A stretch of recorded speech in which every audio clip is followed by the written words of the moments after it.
Hey guys, welcome to another Warhammer Anonymous video. This is another one of our series for the monthly updates. This one's a little bit late. There's been a lot going on, but I just want to keep y'all informed about what's going on in the Midwest region and around Kansas City, how the team has been doing, events that we went to, and upcoming events, and also some little changes to some armies that we've been playing, a super secret tech tip that we've been running and having great success with. No army spotlight today, just some changes of what people are doing. First thing I want to go over is, before the last video showed y'all we were going to the Dallas Open. Calvin, Jason, Nathan, and I traveled to Dallas. We played at that event. Pretty good success, couple of bumps, but Calvin with his NIDS ended up going 11th. I went 17th with my NIDS. Jason lost his last round, so he got 58th. And then Nathan was playing my Deathwing list, ran into a bunch of really bad matchups and just really close games, but ended up getting 92nd. That was a 155 person event. Art of War was a big group that was there, and they took a lot of the top 10 placements. So really good, really successful event. One of our big local events was the Midwest Conquest, was in Independence, Missouri. It was a 51 person event. We sent a couple guys to that one. Jason ended up winning playing his NIDS. He got first place, and he actually tied with Calvin playing his tier NIDS list for second. So they flipped a coin at the very end. Jason ended up getting first. Calvin ended up getting second. Super successful event for the list that we've been trying to make GT worthy, so that showed some great success. That's the one where I want to go into some of the things that we have changed in lists, some super secret tech that we've implemented in those games that allowed us to do that and hopefully continue going forward, depending on if, I guess, the internet and everybody starts to adapt it. Both Calvin and Jason were running a Turvagon with some amount of Turvagons. Calvin was running 2 squads of 20. Jason was running a squad of 30. The big reason why is in the Leviathan and in the builds in general, the 30-man squad of Turvagons ends up being 210 points. And when you tool up your Hive Tyrant with the Reaper of Obliterax, you can get it at exactly 210 points as well. And then the Turvagon itself is like 230, 240 when it's got adrenal glands, things like that. In the Leviathan build, the Turbagon squad is T3, but they can only be wounded on 3s, 4s, and 5s. They can't be wounded on 1s and 2s, baby transhuman. And then you can give that unit a 5-up Feel No Pain and a 5-up Invuln. So you make those Turvagons really, really frustrating to kill. For anybody who's played Tyranids, it's not popular right now, but the Turvagon's pretty neat. If you go first, you can spawn a 10-man unit of Turvagons, then clear out your backfield. They can screen, they can get objectives, so you just get more points for free. But the big one is the Turvagon herself, which is one of your to the lasts. As well as the Turbagon squad, which is very hard to remove because a lot of people are choosing really high quality shooting, but not high quantity shooting. They both become to the last target, so they're very difficult to really get your points out of. Then what you do is, whenever they kill the Turvagons, the Turvagon can respawn 2d6 a turn in your command phase, and then there's a 1 CP strat to respawn 3 plus D3 on that unit as well. So if they kill like 20, you can bring like 15, 16 back. And then Terry the Turvagon is a 17 wound T8 model who can't be shot at as long as she's within 1 inch of a unit of Turvagons that's at least 15 models. So by the time they try to get to her, if they're trying to kill her, they really can't. They're just out of firepower once they've chewed through all those Turvagons that you're just going to bring back. The other big thing is she actually is a powerhouse. She gives you the plus 2 inch movement. There's not a lot of synaptic enhancements that you usually use during your first turn, unless you're getting alpha struck where you're going to pop your 5-up, 4-up invuln. But she gives you plus 2 inch movement, so if you're going first, you can really get to the midfield. And almost every game that I've play tested that unit, between the spawning, bringing back, I'm almost touching 3 or 4 different units my opponent has, specifically like dreadnoughts or vehicles, with those Turbagon squads, because you can advance them up the board every turn. They don't really lose any efficiency. And then you can onslaught that unit on that turn and really charge everything. And they're just very frustrating to deal with. Then there's Terry the Turvagon. We're calling her the Triple T, Terry the Terrifying Turvagon. Like I said, she's 17 wounds, 2 up armor save, T8. You can regen her D3 wounds a turn. Calvin's running a little bit different one, but it's the more safe version. The terrifying version is you give her the adrenal glands upgrade, then her base weapon is actually really strong. She's like strength 10 or 11. I think with the adrenal glands, she ends up being strength 12. -4, 2d3, and then she's 4 attacks base. So what you're going to do is usually spend the 1 CP for the adrenal surge, which is going to give her D3 extra attacks. So let's say you get her around 7 attacks on average.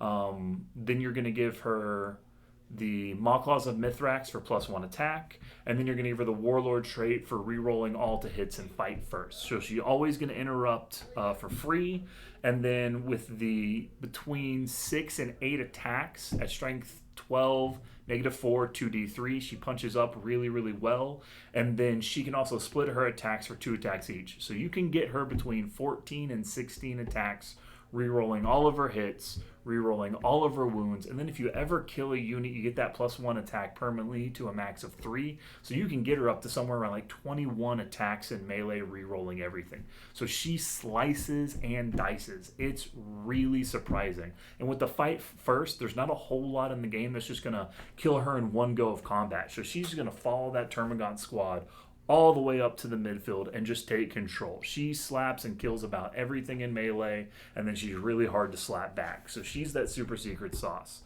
And then that change of that list allows you to do that to the last, and then depending on what your opponent's playing, switch out between the Hive Tyrant and the Termagant unit, and then usually it's like a unit of Zoanthropes, or like in my case, it's a unit of Carnifexes, and then you split those off so that you're always getting your to the last points. So doing that gives Tyranids a whole lot of work in the game. So not only are they really strong in the psychic phase, you take psychic interrogation, to the lash, stranglehold. Your secondaries become really easy to pick. Calvin's version of Terry is the Kraken. So his Termagants are a little bit more fragile. That's why he's running 2 squads of 20, so that you've got to pick and choose.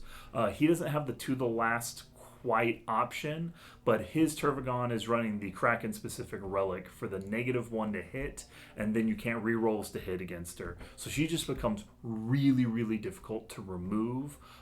Being that tough, she just kind of lives through the rest of the game. Still very effective in combat, but man, she's just very frustrating to try to kill. When you're average hitting on like 4s, no re-rolls, she just sticks around for a really long time.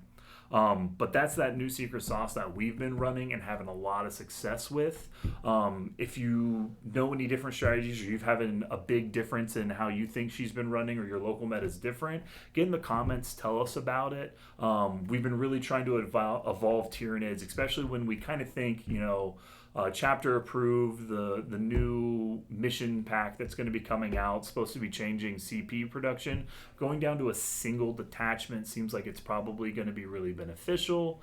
And then points adjustments for a lot of the Tyranid codex, things like the Turvagon might not get hit too bad. So we're really thinking, or maybe even Termagants get brought down because they're not seeing a lot of play. So it's a really interesting choice and something that we've been doing a lot with. Now, coming up with future events, we've got one coming up the week after this gets posted on Friday, which is going to be the Branson Brawl. Branson Brawl is going to be a 60-man event in Branson. Great area to play. If you've not been there, it's a blast. I mean, go a couple days early or stay a couple of days. Hang out in Branson. It's a local touristy area in the Midwest. Got a couple of theme parks, a lot of attractions. Really, really fun. But the event, I've got a bunch of friends who have gone to it. They said it's really well hosted, really well played.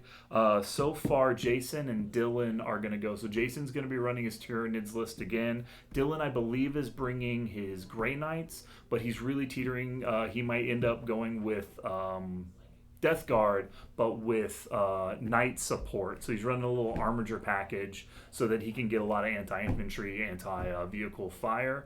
It's been doing pretty good for him, so we're going to see what's going on there. I believe Calvin is going as well. I've got to get some confirmation on some of the other team members.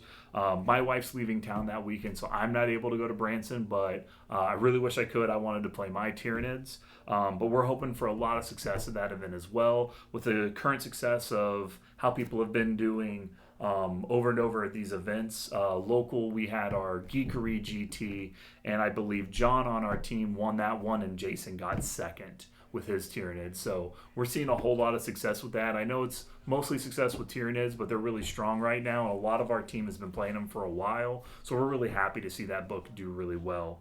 The next event that's going to be going on in the Kansas City area is the Show Me Showdown. It's going to be in North KC. It's usually one of our bigger events. We typically get around 60 plus people as a standard GT. This one plans to be packed. Last year it was held at a Marriott hotel, in the hotel, and it was fantastic. So we're hoping that a lot of people, a lot of traffic can be brought to that one. I know that since it's local, we've got like 5 or 6 of our guys going to Show Me, and we're expecting really good things to that one. The 40KC guys, one of the other rival teams in this area, they host that event, and they do a fantastic job. Big shout out to those guys. We're hoping to do a lot more things with 40KC and bring the teams a lot closer together, see some of those guys around. Jason Rogers, the Tau player on our stream, he's from that team. So really cool bunch of guys. And then, as everybody knows, and it looks like it's starting to get announced, but in September, supposedly we're getting the Warhammer, the actual Games Workshop, Kansas City event is going to be posted, and we're going to have all of our guys pretty much get tickets and go to that one. I hope a lot of people fly into the Kansas City area, hang out with us, meet us. I'm hoping a lot of the Art of War guys and stuff will be here too, be able to hang out with them, play a couple of more games, and really see the Kansas City area, get some barbecue. It's going to be a lot of fun. Well, that is our June update, May/June. Sorry for the delay on this one. I will keep you all posted with how the team does. We're getting a lot of events in the Midwest really starting to ramp up, and we're even getting some more events added that are going to be hopefully this year and next year. Well, thank you all very much. Like those videos, subscribe. The channel's continued to grow, and we're hoping to bring a couple more things to the channel as well. Maybe get a Patreon growing, get a Discord set so that you can ask us questions and we can answer everything. A little bit more interaction with everybody. Well, thank you all very much, and we will see y'all next time.